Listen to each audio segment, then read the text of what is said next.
Hello and welcome to the interview here on France 24. Well, it was 5 years ago this week that my guest today resigned as Prime Minister of Britain after a decade in power. Now, one global financial crisis later, the Eurozone is facing its gravest crisis in its history. And private citizen Tony Blair, welcome to the show, is watching it all unfold along with the rest of us, even as you remain very active on the world stage, notably as a Middle East envoy.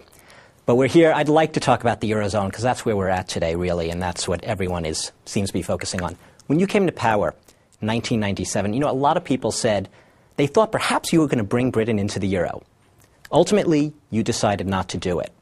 As you look on at what's happening here today, what are you thinking? Are you feeling a bit smug, glad we didn't do that, or are you having some regrets and thinking maybe it could have worked? The basic reason we didn't was in the end partly the basic reason why there's a problem, which is that for me the single currency was a great idea politically, brought Europe closer together, but it was a political idea expressed in economics. And therefore the economics had to be right and had to align with the politics. And the problem for us was it was never clear that the economics were going to work well for us.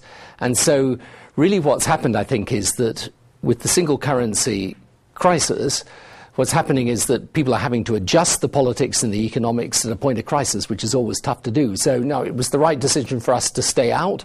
But, by the way, we are heavily impacted in Britain by what's happening. But I'm just a little surprised when I hear you saying that it was the right decision for Britain to stay out, because it really didn't seem like in the early days that you would have felt that way. And it just seems like a little bit hindsight is 20/20.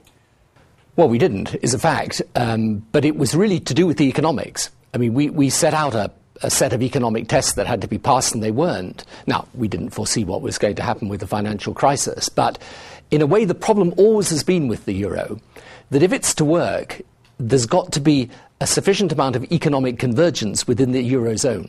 And that's the heart of the problem. And if you end up with a huge battle between the politics and the arithmetic, then at some point the arithmetic wins unless you adjust it, and that's what people are trying to do now. That said, Britain has, in the view of a lot of people here on the continent in Europe, especially in France, there's a real strain of Euroscepticism. And correct me if I'm wrong, but it seems like you were really constantly coming up against that in popular opinion, and also given the very virulent tabloid press in Britain, which would get right on your back the second you cozied up to Europe in any way, shape, or form. Sure, and that would have been definitely a problem had we decided to put the case in a referendum to the people. But actually, I always try to keep Britain right at the heart of Europe. With France, indeed, we formed the European defence policy, which has now been developed. I actually had charge of the European budget negotiations in 2005, which resulted in Britain having to make difficult compromises to reach a deal, and we did. And so, no, I'm not a Eurosceptic at all. I'm a believer in the European project. I think even if the worst came to the worst, and I hope it doesn't, and believe it won't, but supposing if the worst came to the worst, even in the single currency broke up in some way, I still think the concept of Europe and the concept of a single market with a single currency is the right idea. It's the implementation that's been the problem.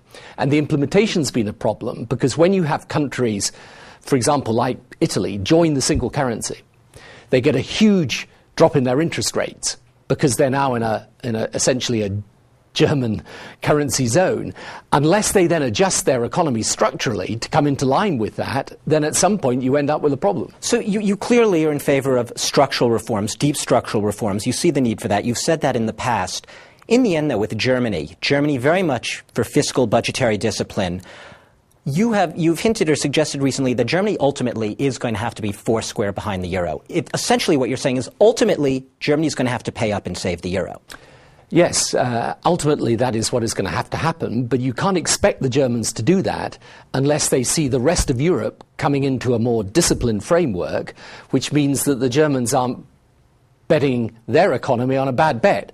So, I think this is incredibly tough, by the way. I mean, I have huge sympathy for this generation of political leaders dealing with this. I've got a great respect for Angela Merkel and for the other leaders in Europe as they try and struggle with this. But the fact is, in the end, if you're in a single currency, some concept of debt mutualization is necessary for that currency to work. So you're getting off the fence a little bit.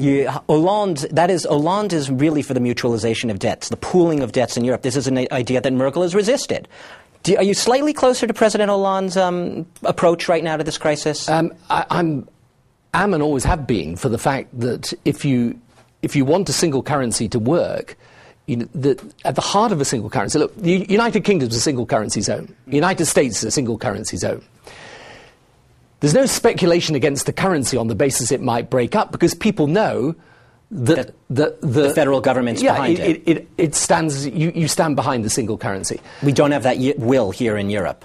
Well, we don't have that will because the divergence in economic performance and competitiveness is so great. And so really what you've had in Europe is, in a sense, a sort of balance of payments crisis translated into this single currency speculation and crisis. If you want to meet that, the only way of doing that is that, if you like, Germany, as I say, stands fully behind the single currency. And that does mean the debts of one become the debts of all. But my point is this: you can't expect Germany to take that stand unless the rest of Europe is prepared to change and change radically in order. And Germans themselves. Well, the Germans would argue, I think with some justification, that yes, they may have to change their position on how they stand behind the single currency, but I think they'd be justified in saying the rest of Europe has got to make structural reform. What would be a harder case to make, for Angela Merkel to convince Germans that it's in their interest to bail out Europe, or for you, when you were Prime Minister, to convince Britons that it's in their interest to join the Eurozone? I think both are pretty tough. You have to choose one. I don't know that I could, but I think, on the other hand, because Germany is part of the single currency, the fact is, for Germany to lose the single currency would be a disaster economically for the country. So they also know that. So you're in a situation where, if you like, to lose the single currency is a disaster. To maintain it requires a very, very tough decision by the German people, by the German government. If you want the single currency to be saved, you've got to... I mean, what I've suggested is, at the heart of this, you've in a sense got to have a grand bargain or a plan in which you have growth, reform, and some sense of debt mutualization. Let's get back to the British economy right now, which is, I guess, not doing so well either. David Cameron, the current Prime Minister, recently said, I'm not sure actually how recently, but when you were in power, you didn't fix the roof, and now the rain is pouring in. And you can argue you presided over a Britain at various points which was a boom Britain, much better economically. What do you say now to the Conservative government? They say, what, they didn't see it coming? You didn't act in time? You had all the money, you didn't do anything. I think what you say, frankly, is the same as they now say, look, we've got a problem in Britain because of the Eurozone crisis. I mean, the fact is, Britain is deeply impacted by what is happening in the global economy. You can have an argument, I've had this argument myself, that Labour in probably 2005, 2006 should have started to tighten up. And that was a debate we had at the time within government. You didn't win that debate. I didn't win that debate, but my point is this: it was at the margins. The real reason Britain's got a problem is the same reason everyone else has. There was a massive global financial crisis that hit Britain, hit America, hit Europe, hit everywhere in 2008. Now, in the end, you're dealing with the aftermath of that. My point is very simple, that as a result of it, all countries are going to have to adjust to come into line with a new reality.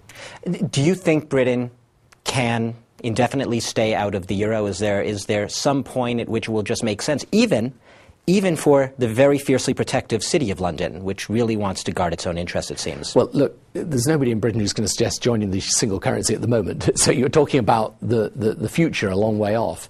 1,000 years. Well, I don't know if it's been quite that long. But I think, look, the thing is very simple for Britain, which is why I always kept the option open of joining.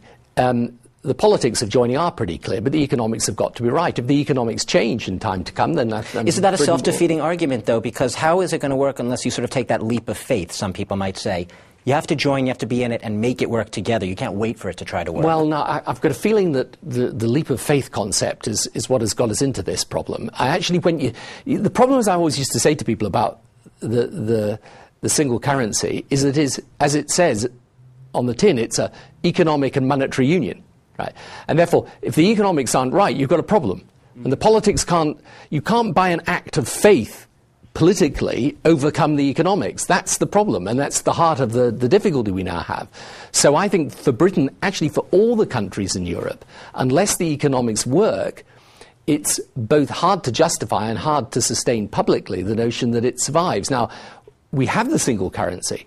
If it disintegrates now, for all the countries that are part of it, it's a catastrophe economically. So it's going to be necessary for us to take the measures to regulate and change the situation. But for Britain, I mean, we've got that option and we'll retain that option. But as I say, I can't see that happening anytime soon. Anytime soon. We're running out of time. I'd like to ask you, you were passed up once for the EU president's job. I don't think there's any secret you would have liked to have that job.